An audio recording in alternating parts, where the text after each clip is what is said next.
Greetings. A few days late, sad but true. YouTube swallowed my 25-minute video, and it is somewhere in hyperspace or cyberspace or some type of space. So you're going to hear from me twice within a few days. I hope you can take it. A little bit of feedback on your um, forum participation. In general, uh, it's it's a wonderful conversations that you all are having.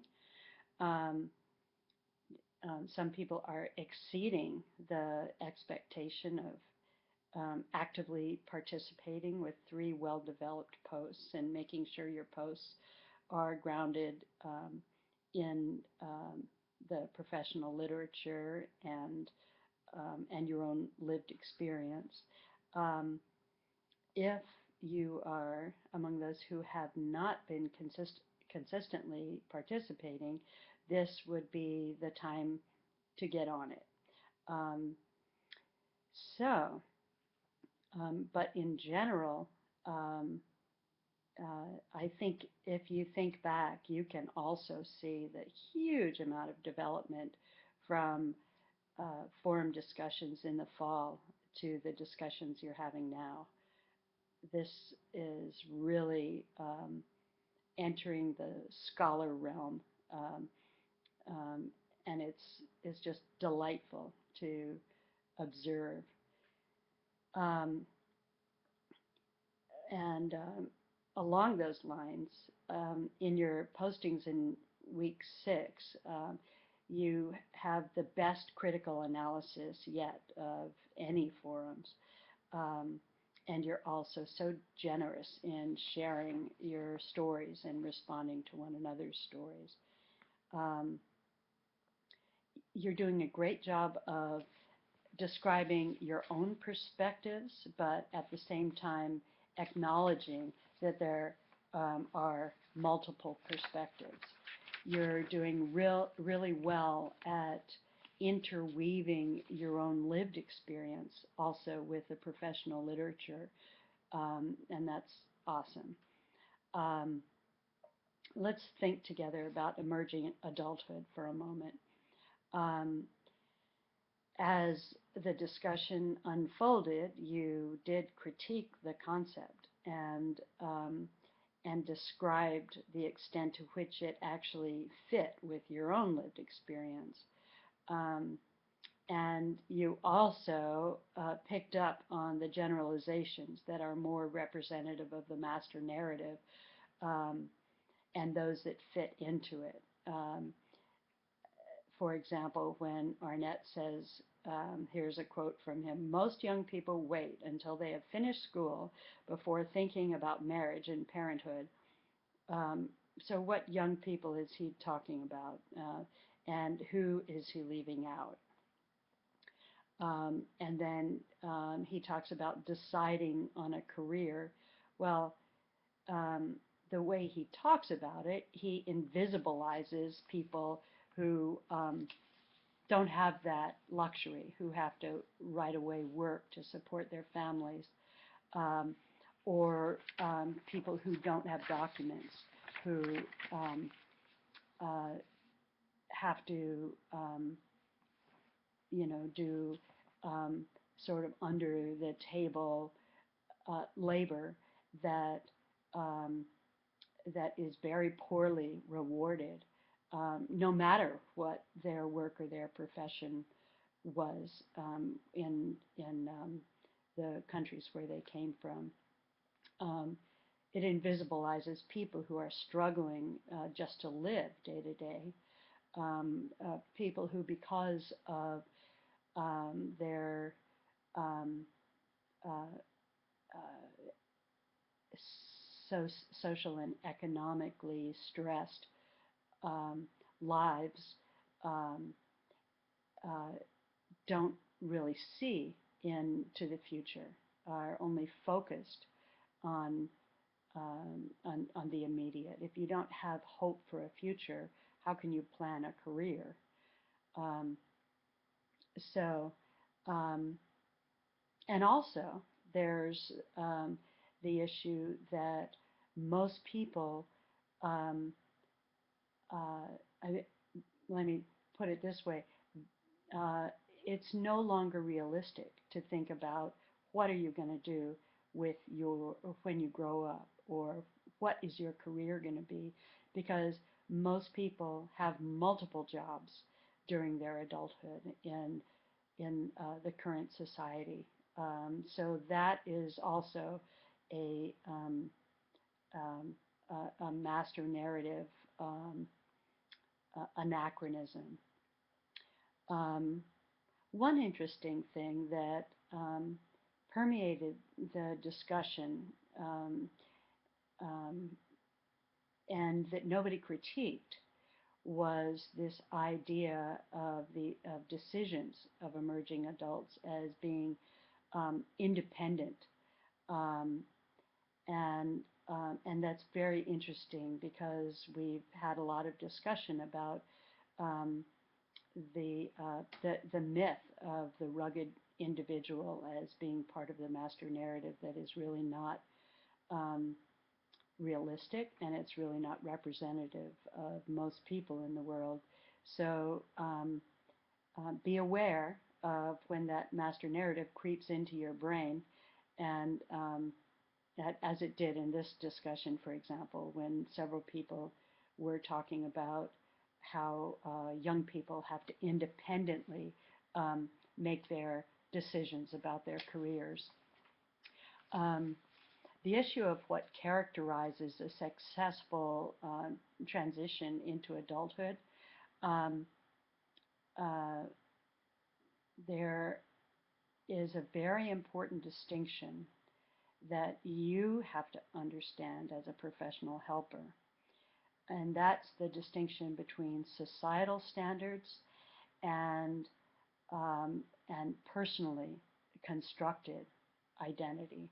And this is in all areas of identity, but it's particularly um, mm, relevant for young adults at this point in history because, in this economy, because the master narrative says that young adults will indeed be independent from their families. They will have decided on a major, decided on a career, and um, will be moving forward in their lives in a predictable way. And um, so, as Arnett describes, that is not the way it happens for a lot of young people, and it's also um, not a luxury that many young people have. So, when you are working with people, um, make sure again that the master narrative doesn't creep into your own assumptions, um, like ethnic identity. Um, related to who you are as a young adult is personally constructed, and there's an interface between how people view themselves and how they think they should be um, in the eyes of others, their parents or the society. And there can be a meta problem, which is a problem related to a problem of being ashamed or feeling delayed or feeling left behind, etc., because their own identity does not fit that um, um, image that they have in their head about where they should be. Um, and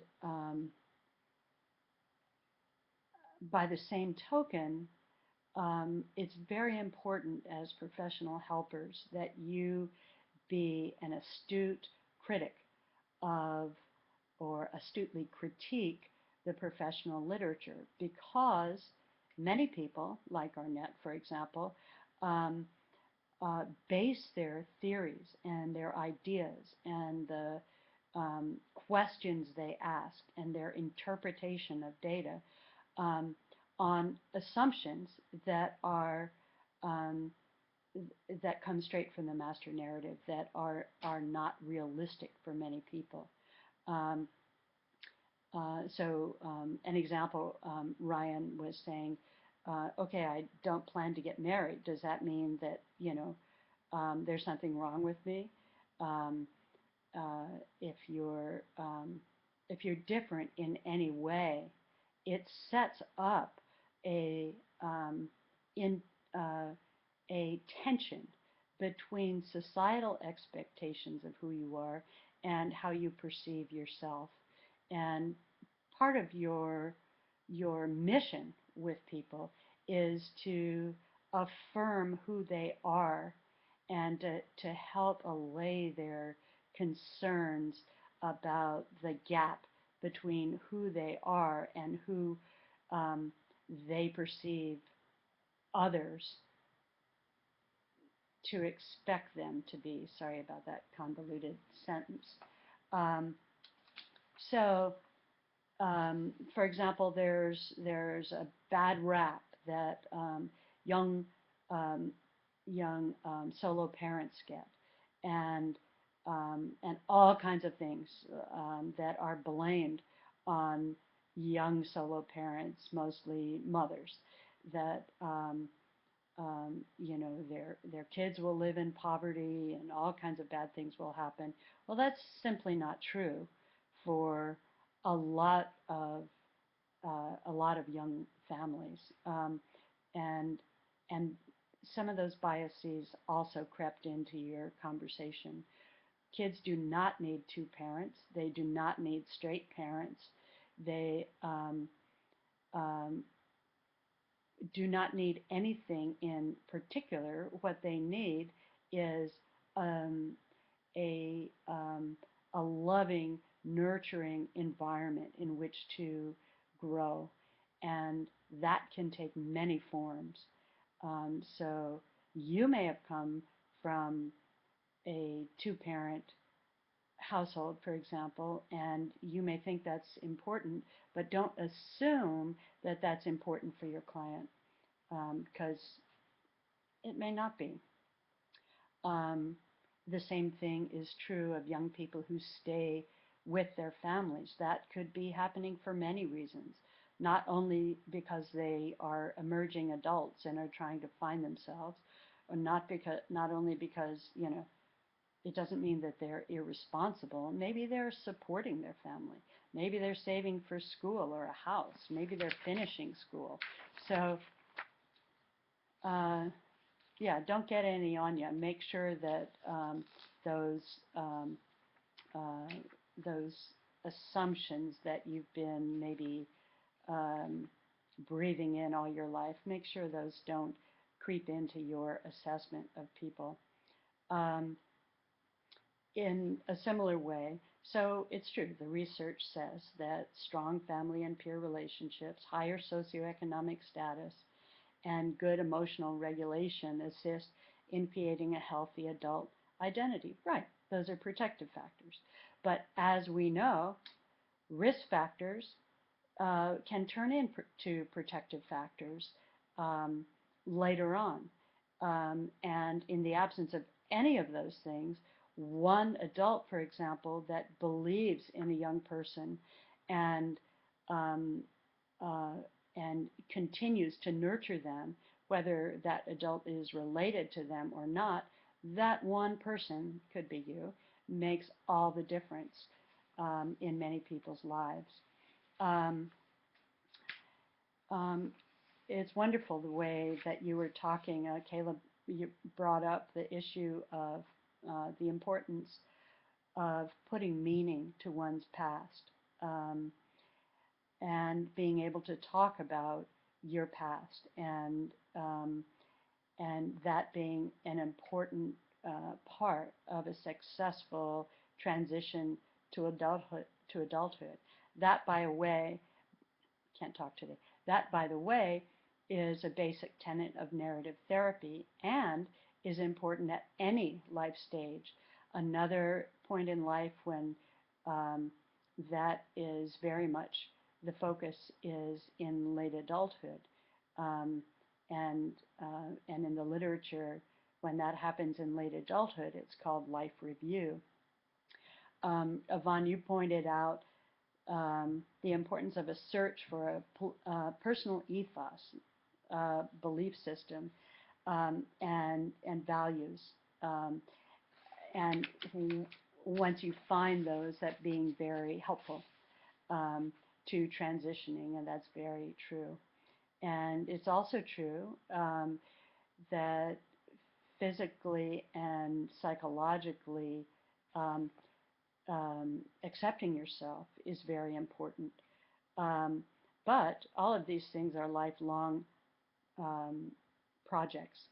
So um, remember that risk and protective factors are dynamic, um, they're idiosyncratic, and so not just because Waller wrote it, but because it's going to be useful to you, I think.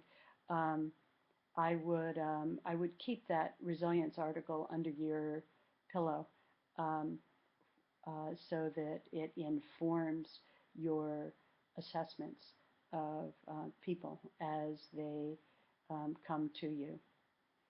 So that's all for now, and I'll talk to you again in a couple of days.